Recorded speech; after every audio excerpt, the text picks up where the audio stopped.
नक्की. खाली गणपती मंत्रावर आधारित एक भक्तिमय मराठी कथा दिली आहे.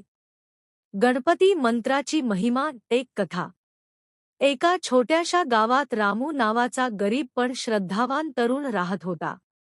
आयुष्यभर कष्ट करूनही त्याच्या कामात नेहमी अडथळे येत. कधी नोकरी मिळत नसे, तर कधी सुरू केलेले काम अर्ध्यातच अडत असे. निराश होऊन तो एके दिवशी गावातील जुन्या गणपती मंदिरात गेला. मंदिरात बसलेले एक वृद्ध साधू त्याला म्हणाले, "बाळा, श्री गणपती हा विघ्नहर्ता आहे. दररोज मनोभावे हा मंत्र जप कर. गणपते नमः."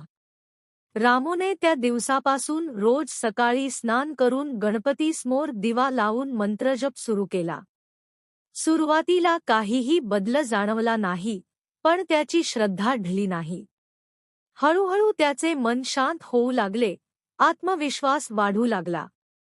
काही दिवसांतच त्याला चांगली नोकरी मिळाली. अडथळे दूर झाले, कामात यश मिळू लागले. रामूला उमगले